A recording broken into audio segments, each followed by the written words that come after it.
مولوی صاحب آپ کا نام نسیم ہے، نسیم کے کیا معنی ہے؟ تو آپ نے لغت کی کتاب لی اور الفابیٹیکل آرڈر میں آپ نون میں گئے اور نون سین میں جا کر کے میرا نام دیکھا اور اس کا معنی ڈھونڈ لیا آپ نے کہ نسیم کسے کہتے ہیں۔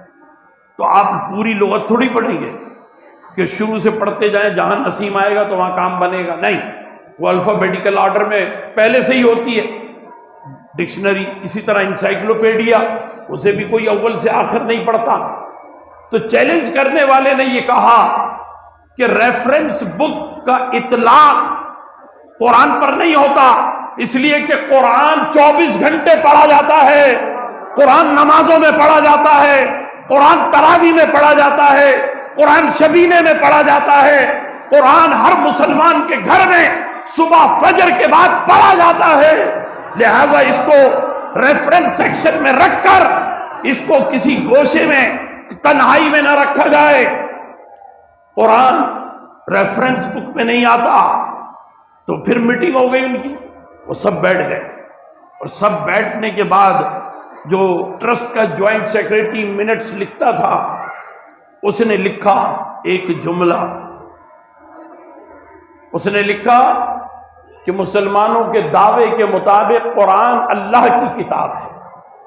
تو اگر قرآن اللہ کی کتاب ہے تو جس طرح ہم اللہ کو بالٹی مور میں، نیو یارک میں، پنسلوانیا میں اور شکاگو میں قید نہیں کر سکتے، اسی طرح اللہ کے کلام کو لائبریری کے ایک شیلف میں قید نہیں کر سکتے۔ یہ قرآن وہ ہے جو علم کے تمام سبجیکٹ ایریا کو حاوی ہے، لہذا ہر شیلف میں قرآن رکھا جائے گا، وہ ہر شیلف میں رکھا ہوگا قرآن۔ تو آپ ذرا غور کیجئے، یہ ہے قرآن مجید کی عظمت۔ وہ قرآن کے بارے میں اس قدر غور و فکر کرتے ہیں اور ہمیں خود قرآن کی اس عظمت کی اطلاع اور خبر نہیں ہے۔ وہاں وہ قرآن مجید پر بار بار اور مسلسل مطالعہ کر کے اس میں سے وہ چیزیں اخذ کرتے ہیں، نکالتے ہیں۔ ابھی حال ہی میں باقاعدہ یہودیوں کی اور نصرانیوں کی ایک بڑی اہم میٹنگ ہوئی ہے، اور اس میٹنگ میں انہوں نے قرآن مجید میں موجود جو دجال کا اور احادیث میں ذکر دجالی فتنوں کا ہے اور خروج یاجوج اور ماجوج ہے، ان سب پر انہوں نے غور و فکر کیا ہے اور انہوں نے بہت سارے نتائج نکالے ہیں۔ ہم تو الجھ گئے ہیں کہ آٹے دال کا بھاؤ کیا چل رہا ہے، تو ہم ابھی علمی تحقیقات سے دور ہو گئے ہیں۔ ہمیں اپنا گھر چلانا، اپنی معیشت کو مضبوط رکھنا، ہم اسی میں ہیں۔ ظاہر ہے وہ بھی رزق حلال بھی عبادت ہے، رزق حلال جو حاصل کر لے آج کے زمانے میں، تو پیارے آقا علیہ الصلوۃ والسلام نے ارشاد فرمایا کہ وہ اس زمانے کا ولی ہوگا جو رزق حلال لے کر اپنے گھر میں قدم رکھے گا، تو وہ ولی ہوگا اس زمانے کا۔ تو آج واقعی یہی کیفیت ہو گئی۔ بہرحال میں نے یہ قرآن مجید کے حوالے سے یہ چند ضروری اور اہم باتیں آپ کے سامنے عرض کی۔ خالد عرفان نے بڑی خوبصورت بات کی تھی کہ کتاب کبریا کو دیکھ کر، کتاب کبریا کو دیکھ کر، نہیں میں کچھ بھول رہا ہوں، پہلے ایک دو الگ الگ ان کے اشعار جو ہیں نا ایک جگہ جمع ہو رہے ہیں میرے ذہن میں۔ انہوں نے یہ کہا کہ جو کتاب کبریا اتری اسے تکتے ہیں لفظوں کا سمندر باندھنے والے، اور پھر ایک قطعہ انہوں نے کہا کہ حبیب کبریا پر جب کتاب کبریا اتری تو اسے پڑھ کر اس وقت کے دانشوروں کے ذہنوں کو زوال آیا، گرے جب ابرہہ کی فوج پر کنکر تو انسان کو اسی نقطے سے ایٹم بم بنانے کا خیال آیا۔ تو یہ قرآن مجید، اللہ اکبر، اس میں یہ جو فرمایا گیا ہے نا ترمیہم بحجارۃ من سجیل، اس کے اندر پورا ایٹم کا فارمولہ موجود ہے۔ یہ ہے قرآن مجید کی عظمت. تو غیر اس کو اس طرح اپنا رہے ہیں اور ہم قرآن مجید سے خود دور ہوتے جا رہے ہیں. قرآن اللہ کا ایسا کلام کہ اس کے پڑھنے سے نہ صرف یہ کہ گھر میں رحمتیں برکتیں نازل ہوتی ہیں، بلکہ اس کے پڑھنے سے آفات و بلیات عارضی و سماوی کا جو ہے مقابلہ بھی کیا جا سکتا ہے. اس کے بارے میں سورہ جاسیہ کے بارے میں معلوم ہوا کرونا کے اس لاک ڈاؤن کے وقت میں کہ سورہ جاسیہ اگر پڑھی جائے گھر میں تو اس سے بڑے فائدے حاصل ہوتے ہیں. تو ہم نے سورہ جاسیہ شروع کر دی. سورہ یاسین تو پڑھتے ہی تھے فجر کے بعد، سورہ جاسیہ رات کو بھی پڑھی کہ بھئی کرونا سے بچیں. تو اس کا نتیجہ کیا نکلا؟ ضمنی فائدہ بتا رہا ہوں آپ کو کہ گھر میں جہاں جہاں جالے تھے نا ختم ہو گئے. کبھی کبھی 2-3 دن پر صفائی کے باوجود بھی کاکروچ نظر آ جاتا تھا. سورہ جاسیہ پڑھی تو کاکروچ غائب ہو گیا. اور اسی طریقے سے اس زمانے میں لاک ڈاؤن میں گرمی کا موسم بھی آیا، سردی کا موسم بھی آیا، ٹھیک ہے نا، رمضان المبارک بھی آیا. تو سردی میں اور گرمی میں ہمیں مچھر نہیں ملے. ہم نے کبھی سورہ جاسیہ پڑھنے سے یہ فائدہ بھی غور کیجیے. تو یہ قرآن اللہ کا ایسا کلام ہے جس میں یہ ساری خوبیاں بدرجہ اتم پائی جاتی ہیں کہ آپ اگر چاہیں تو صرف اس کو دیکھ کر بھی ثواب حاصل کر سکتے ہیں، اسے چوم کر ثواب حاصل کر سکتے ہیں، اسے سر پر رکھ کر کے قسم بھی اٹھا سکتے ہیں، اپنی بات منوا بھی سکتے ہیں، اس کو پڑھ کر پانی پر دم کر کے کسی کو پلا بھی سکتے ہیں، مریض کو شفا بھی ہو جائے گی. اس کو پڑھ کر کے آپ اپنی بات کو منوا بھی سکتے ہیں. اور اسی طریقے سے اس کی طرف پیار سے دیکھیں تو اس دیکھنے پر بھی اجر و ثواب ہے، وہ اجر و ثواب آپ کو ملے گا. یہ قرآن مجید کی عظمت ہے. میرا تعلق ہندوستان میں الہ آباد سے ہے. آخری جملہ عرض کرتا ہوں. تو میرے شہر الہ آباد کے ایک خطیب مشرق کہلاتے تھے، حضرت علامہ مشتاق احمد نظامی رحمت اللہ تعالی علیہ. بڑے اچھے خطیب تھے. تو وہ فرماتے تھے کہ سنو، جو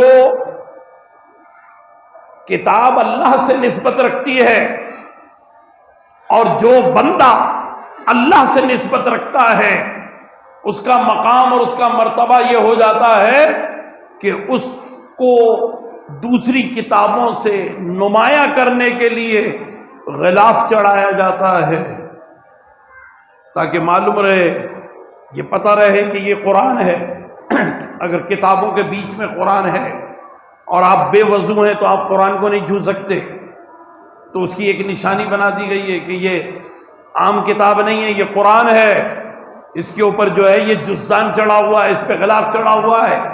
اور اسی طرح اللہ کا کوئی نیک بندہ، اللہ کا ولی، اس کی قبر کو سب سے جدا رکھا جاتا ہے، گنبد بھی بنا دیا جاتا ہے اور قبر پہ چادر بھی چڑھا دی جاتی ہے، تاکہ معلوم ہو جائے کہ یہ عام مردہ نہیں ہے، یہ اللہ کا وہ بندہ ہے جسے اللہ سے نسبت ہے. تو جو کتاب پر غلاف چڑھ جائے وہ کتاب اللہ کی ہے. جس بندے کی قبر پہ چادر چڑھ جائے وہ بندہ اللہ کا بندہ ہے اور اللہ کا ولی ہے. اور جس عمارت پر غلاف چڑھا دیا جائے وہ عام عمارت نہیں ہے، وہ کعبہ معظمہ ہے، وہ اللہ کا گھر ہے، وہ بیت اللہ شریف ہے کہ جس پر غلاف چڑھا دیا جاتا ہے. تو اس سے آپ سمجھ سکتے ہیں کہ اللہ کی کتاب کا مقام و مرتبہ کتنا بلند ہے. جتنا بھی ممکن ہو اپنے بچوں کو پڑھائیں، خود بھی پڑھیں، حافظ قرآن بنائیں. جو حافظ ہو جاتا ہے وہ اپنے خاندان کے کچھ افراد کو، اس میں روایت میں کچھ کم اور زیادہ بھی ہیں، بعض میں 7 بھی ہیں، بعض میں اس سے بھی زیادہ ہیں، اور حضرت امام ابن حجر مکی رحمۃ اللہ تعالی علیہ نے مجمع الزوائد میں تو اور بھی زیادہ لکھ دیے ہیں۔ تو انہوں نے لکھا ہے کہ 7 نسلوں میں جو جن پر جہنم واجب ہو چکی ہو، ایک حافظ قرآن ان 7 نسلوں میں موجود افراد کو بخشوا سکتا ہے۔ آپ غور فرمائیں، اگر روایت کے اعتبار سے ضعیف بھی ہو حدیث شریف تو کیونکہ قرآن کے فضائل میں ہے اس لیے اسے مانا جائے گا اور تسلیم کیا جائے گا۔ تو یہ قرآن مجید کی برکتیں ہیں، گھر میں اسے بند کر کے نہ رکھیے، کھولتے رہیے، پڑھتے رہیے۔ اس کا پڑھنا جو ہے وہ ہمارے لیے، آپ کے لیے، بچوں کے لیے، آئندہ نسلوں کے لیے، سب کے لیے بڑا اہم۔ اور یہ بات بھی کہ جن پر نماز فرض ہے تو فرض نمازوں میں جتنا قرآن پڑھا جاتا ہے تو اتنا قرآن تجوید کے ساتھ اور صحیح مخارج کے ساتھ پڑھنا ہر مسلمان پہ فرض ہے، ہر مسلمان پہ فرض ہے۔ لہذا اس کو اسی انداز میں سیکھیے، پڑھیے۔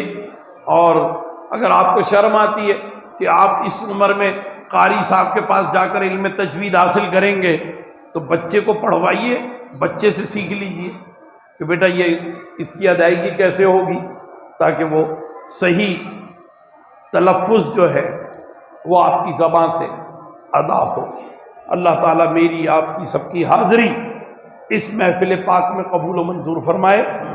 مجھے کیونکہ یہاں سے کہیں اور پہنچنا ہے تو میں آپ سے اجازت لوں گا، اپنی جگہ بیٹھے رہیے، کوئی نہ اٹھے، ورنہ نظم محفل کا خراب ہو جائے گا اور میرے حق میں یہی بہتر ہے۔